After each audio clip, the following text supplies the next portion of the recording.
your hot and techy Brezza, the city-bred SUV. 199 for 4 then for the Gujarat Titans after the Punjab Kings put them in Ahmedabad. On the way, Shubman Gill, who we've seen finally the best of in this tournament. This looked like the Shubman Gill of last season. The way he walked off with Rahul Tewatia after a quick 5 finish, partnership of 35 for 14, they seemed pumped and happy with this score. There were periods there where some of those batters, perhaps they could have gone at a higher tempo. So what do we make of 199? Par, above par, below par? We find out.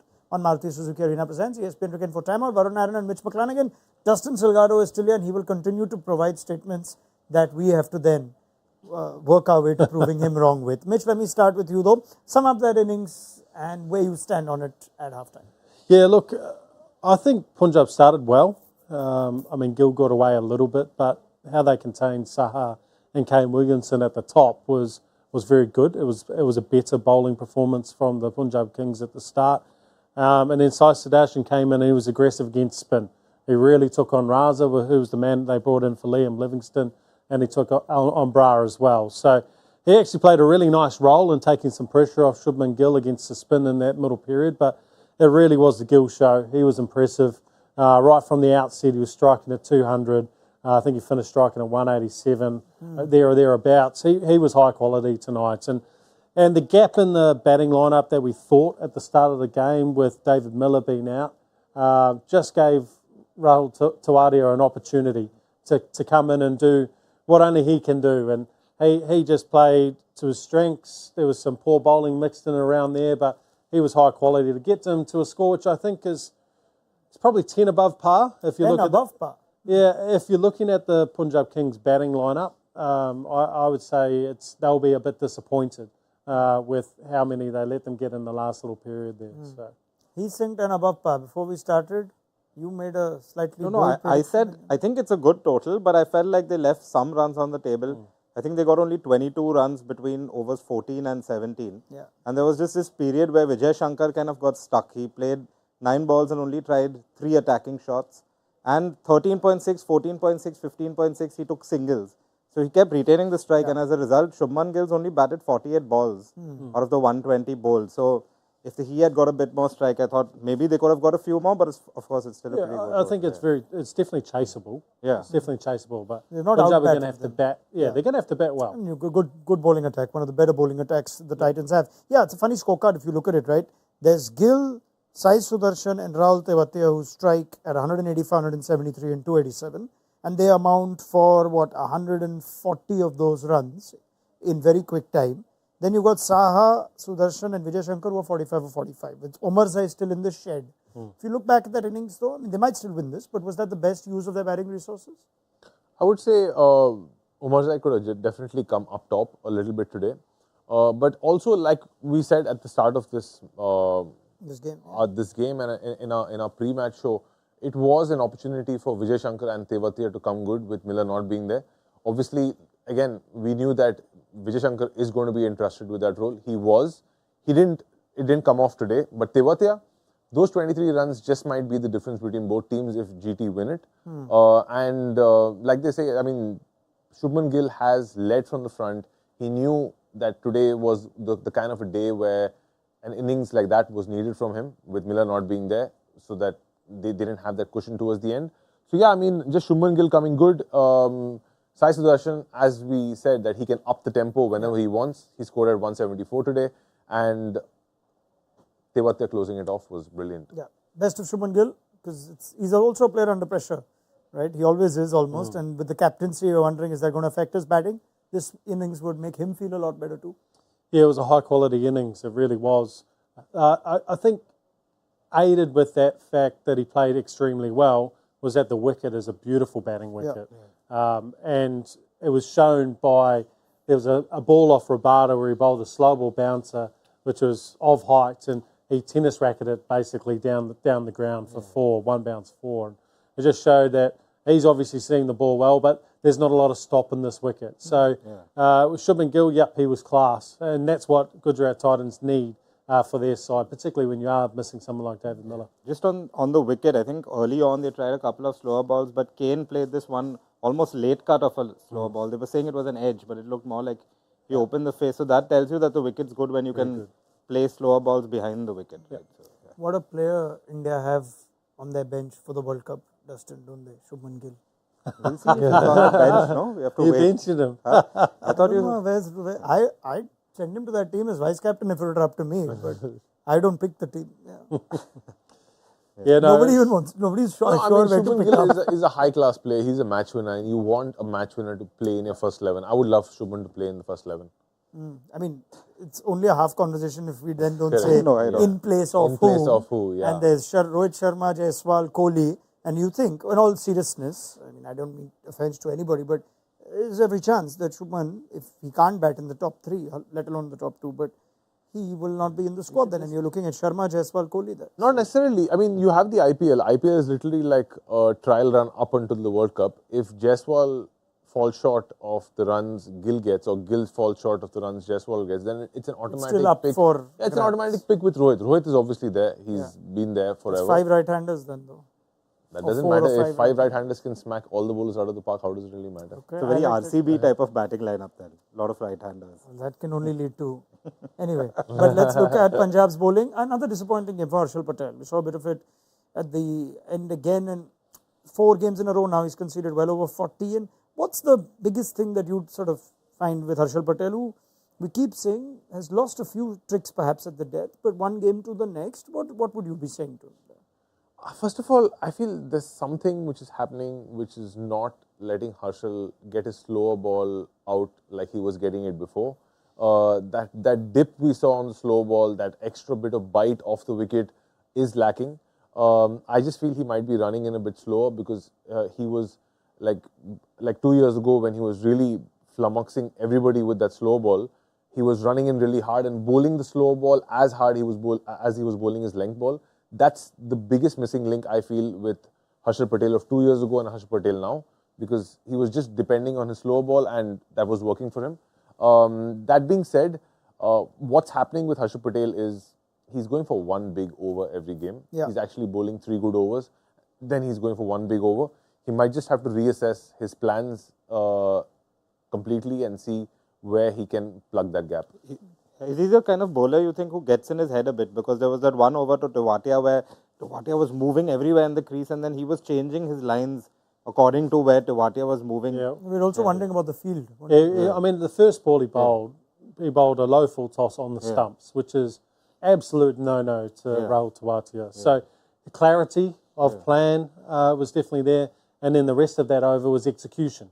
He almost didn't land the ball the rest of that over, and then had to go back to trying to bowl the back of a length slower balls, which got dispatched. So I guess without having seen him train, what it leans towards from my point of view, looking at him, is that maybe he's not training his skills at the right intensity. Sometimes at training you can just train to get through the overs you've got to bowl, and yep, you might be hitting a Yorker running a little bit slower at 80% intensity, but then you come to a match and you try and bowl it at 100% and you don't execute, like you're missing it full. So when I see guys missing their Yorkers full, kind of means that maybe they're not training at the right intensity going into the game. And I really hope it's something as simple as that for Harshal to fix. Yeah, I understand what Mitch is saying. That generally is a problem. But with Harshal Patel, I know Harshal really well. We've grown up playing together. He's quite a stickler for detail, and he loves to practice his skill. And he's very, very methodical, very precise. So that's definitely it could have been the reason for a lot of bowlers, which you're right. Which I mean, even we might have been guilty for at some point. But definitely not Harshal, because he puts in a lot of effort in the nets. On good wickets like this, often good wrist spinners are the difference. They get set batters out. I mean, Chawla got Gill in the opening game here at Ahmedabad. How does that Rahul Chahar exclusion look now? Because spin bowled 4 steady overs. After that, there's not a lot of spin you can go to. The opposition will have the chance to bowl 8 quality overs of wrist spin with the 2 Afghan wristies. But how does that look in half time? Yeah, I mean, see, when he was playing, the question was, he's not doing well enough now. He's not playing. I never said he should go away. I'm play him and get the best out of him. I'm not talking about you, but in general, what the public generally feels is not that when pulling his somebody weight. is playing, he's not there, and then when he's not playing, they're like, he should have played. So I think it's always a question. You paint a very poor image of the public's intelligence, which may be accurate. Yeah, I'm the public, he's the public. Yeah. Well, I mean, the decision today was that they played Raza, right? Yeah. So they didn't need to play the other spinner. Yeah. So that was if they had played Rousseau, Rahul Chahar definitely would have played in my opinion. I guess the question is, how does he get back into the team with Liam Livingstone being out of it, and I can't see a way back in. But talking about Rashid Khan and Noor Ahmed, with a total like this, they're really, really going to have to go after him. A lot of times coaches will say, oh, if we just see Rashid off for 20, under 20, and don't give him any wickets, they think that that's how you win the game when Rashid's in a team, but it's not. But We've seen if he goes look at those numbers to make a point. Exactly. Sometimes you could say, okay, we just play out Rashid, but if he concedes less than 36 runs, that's an 82% win because you're taking on other bowlers who then reap the rewards. Yep, and the game they lost against Chennai, that's exactly what happened. He went for 2 for 48, I think, and they took him down. And that was the difference at the end of the day. And particularly when you've got Noor Ahmed and Rashid Khan in the same team. You can't afford to just play out. Exactly. So you've got to go aggressive at him. I'd rather Rashid Khan goes 2 for 38, 2 for 40, than think about just trying to not lose a wicket, because you will get yourself in trouble. I mean, that's exactly what GT would be hoping, that they try and take Rashid down, because Rashid might get hit for 1 out of 10 occasions, but then the other 9 occasions when the opponent's trying to hit him, they're losing wickets. So if you see, like over the last few years, Rashid Khan hasn't won the purple cap. That's because opponents are not trying to hit him. If you start trying to hit him, he's going to get your wicket. Well, the numbers don't lie though, in terms of their team losing and that kind of stuff. So what you need to also see in the numbers is the amount of wickets he gets when he concedes under 36. Because people play him defensively. What happens is they end up opening up both edges. When you're looking to just turn them and get it singles and just off strike, you end up opening up both edges, and you allow Rashid Khan to bowl at the stumps. If you watch, when he gets taken and they go aggressive against him, he goes faster, he goes flatter, and he goes more into your pads. So it gives as short, and he drags it down. So with these good spinners, they're good. And look, one day he might get 4 for 20 because you have tried to be aggressive. Okay, at least you went in with the mindset of trying to take him down. I think it's like even the great Rashid Khan is like any bowler. If you put him under pressure, you will see more bad balls. The one team that's kind of started doing that is CSK, because they did it in the final last season. Abhishek Sharma personally does it very well for Sunrisers. But it's also the matchup right now. You need a batsman like Shivam Dubey to do it. Correct. You can't expect somebody who doesn't play spin that well to take Rashid Khan down. So I'm wondering who that batter is here. Exactly. So who does Punjab have who's going to take Rashid down? That's the big question. Yeah, Raza's a decent matchup. He'll go after him. It's whether they use him. Sam Curran will likely be aggressive as well. But you're right. It's not the quality of Shivam Dubey. Yeah. Watch out for if we do see him for the first time. But Ashutosh Sharma is a highly rated domestic batter. Punjab picked him up just for base price. He's on their bench. We're not quite sure who will come on for Punjab. We can confirm that Mohit Sharma has come on for the Gujarat Titans. I think it's also a really important innings for Jitesh Sharma, who in the eyes of many was perhaps the position was his to lose. If he has a good IPL, then he might be the front runner. He's one of the only few keepers who plays in the position that India will require their keeper to play for, is the impression. Samson bats up, Rahul bats up. Pant, we weren't sure, but Pant's now started quite well. And Jitesh Sharma, after being dismissed to Mayank Yadav, quiet, needs a score behind him, doesn't he? 100%. Jitesh Sharma and Prabhsimran Singh for the good of Punjab, because there's only a certain amount of heavy lifting Shikhar Dhawan can do. He can't come in and hit a 50 every single match. The other Indian batters have to do the heavy lifting as well, and this is a great opportunity for Prabhsimran and Jitesh to deliver the goods. I mean, effectively, if you just look at the Punjab batters, they were in a winning position with Bairstow and Dhawan going good guns against Lucknow, and then it just sort of all changed from there. Right, that is what the collective wisdom of the Punjab batting looks like, and they're without Liam Livingstone. So let's see how they go in a chase which has them going at exactly 10 and over. How are predictions looking at half time? Who had Shubman Gill? Put your hand up. Oh, very good. You also got to go first. Okay, Dustin, you've already started. You very quickly you picked up the. Let's see. Whoever seems to complain quite a bit. I fell one short of the prediction. Are we talking about target or score? Because 200 you got. We'll give you that. Yes, Shah is watching this now, and he'll give you those points. Okay. So your impact picks were, you have Bairstow and Williamson. Okay, Williamson's off to a quiet start, but you still have 2 in play. Right. Let's get an outrageous prediction quickly for the game.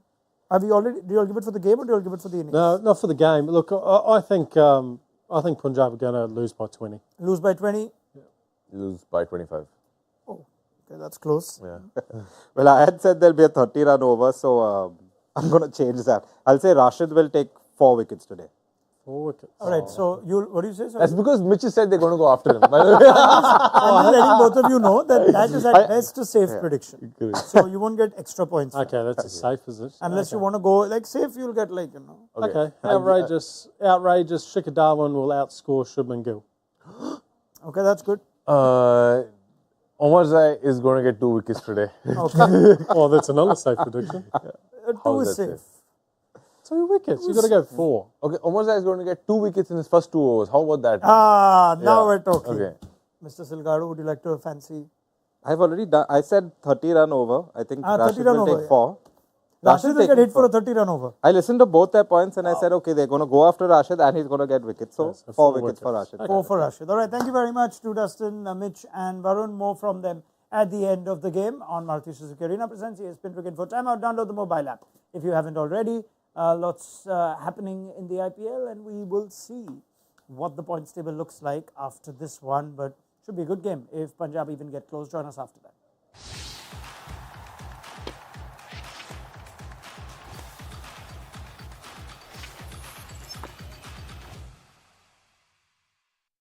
All new hot and techy Brezza, the Citybird SUV.